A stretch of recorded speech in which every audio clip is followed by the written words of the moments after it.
Opening this Dharma, incomparably profound and minutely subtle, is hardly met with, even in hundreds of thousands of millions of eons. We now can see this, listen to this, accept and hold this. May we completely understand and actualize this, Tathagata's true meaning. So, this evening, instead of teaching from a koan or another Buddhist text, I'm going to teach from something I saw on Facebook, of all things. It said, before you speak, think. And the acronym THINK is what you are about to say true? Is it helpful? Is it inspiring? Is it necessary? And is it kind? 3, please.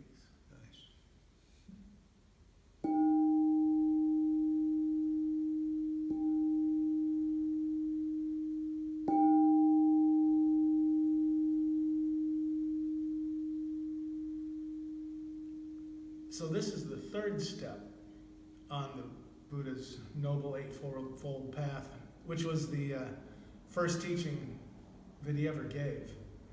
The third step being conducive speech. Speech that is conducive to our own awakening as well as the awakening of all beings that we encounter. So remember the first step is conducive view, having the life view, the understanding, even if it's not experiential, the basic understanding that how intimately connected we are with everything. The second step, conducive intentions, that our vow is what drives the practice, our intention to awaken to the truth of the universe, our intention to experience directly divinity is the second step, and this is the third step, conducive speech. So in modern times, when the Buddha gave this, in his time, it was just written communication and verbal communication, and now we've got email, texting, Facebook posts, but it also encompasses body language, facial expressions, how we are with other people when we communicate. And what we have to say to someone alters their choices, alters their options for response in that next moment, and therefore can change the course of someone's life. So it is imperative that we speak to each other gently and kindly.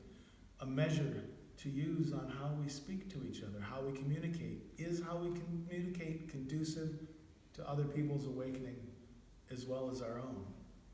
All 5 aspects of that acronym, to think, should be part of our consideration before we speak and while we're speaking with others. You can think of it like a flow chart.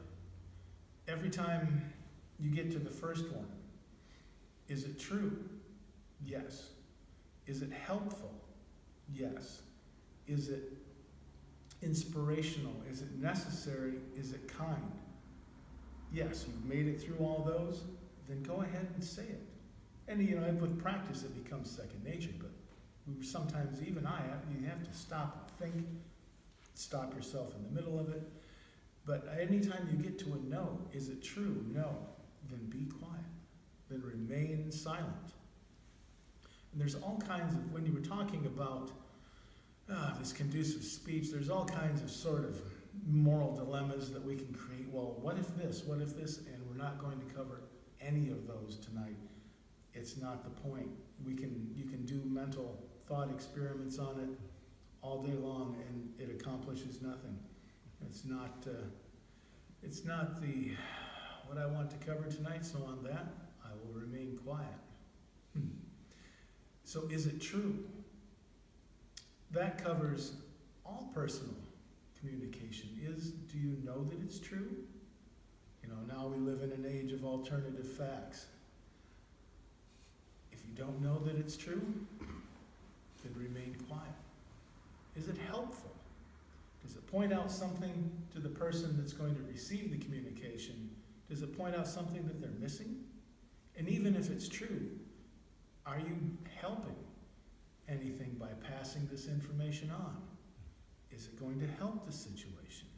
And tacking just saying to the end of a statement does not make it fit this criteria. So is it helpful? No. Then remain quiet. Is it inspiring? So what you have to say is true, and it could be helpful, but does what you are going to communicate have the potential to inspire the recipient of this information to actions conducive to their awakening, or is it to help your own awakening? Because that's what we're doing, is our awakening and everyone else's awakening. So is it inspiring to them? No. Then remain quiet. Is it necessary? Does the situation that you find yourself in actually require speaking? Does it require a response? Does it require a reply in the email? Is it possible to carry on effectively without breaking the silence? Whether that's an electronic silence, you understand what I'm saying, without breaking our mindfulness. We've answered yes to everything else so far.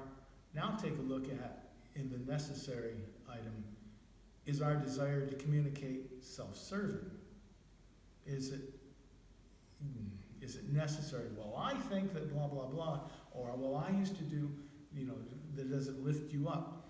We have to watch out for ego popping up when we communicate. Is it necessary?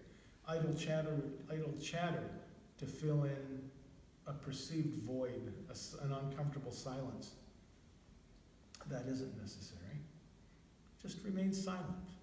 Is it necessary? No. Then remain quiet. Is it kind? Gentle speech, even when we're correcting someone, a perceived error is mandated. Have to think about the other 5 aspects of think. To mold kind phrases when we find ourselves in need of communication, especially if everybody finds themselves in a position of having to reprimand someone or correct an action or pass on information that may not be well received, but it's fit the other criteria. So find a kind and gentle way to say things. But is it quiet? Is it kind? If the answer is no, then remain quiet. But we must remain present. And what if we did that? We remain quiet and present. What if we were to make a temporary vow of silence? A cessation of all forms of communication for a very specific period of time. Like, don't speak before 7 o'clock in the morning. Don't speak during your lunch break. Don't speak during dinner. Or don't speak for a set period of time before you go to sleep at night. But in that time that you're not speaking, not communicating, not texting, or anything else, be thoroughly immersed, be fully present in what you're doing. Whether it's washing the dishes, or if you're just taking time out for yourself to a hobby, artwork, whatever it happens to be, throw yourself into it fully and completely. But without any kind of communication, just be quiet. And this is separate from time spent in meditation. But for a temporary vow of silence to be in line with this idea of conducive speech, the time that we choose to take this temporary vow of silence shouldn't inconvenience other people in any way. It shouldn't cause other people problems. That is not conducive to our awakening or theirs. Our silence must not make life more difficult for other people. And just as with all things that we talk about here while we're in this Zendo. The moment of the real practice of conducive speech happens when we realize that we're not doing it. We're starting to say something harsh, or we've said something harsh, or we've said something that's not true. We can stop. There's no reason to continue that line of communication. If you've caused a problem by it, then correct the problem and carry on either silently if it's no longer, if finishing what you were saying doesn't fit, then be silent and make reparations that are necessary if there's any necessary, and carry on quietly and present. So just remember to think, is it true? Is it helpful? Is it inspiring? Is it necessary? Is it kind? Zazen.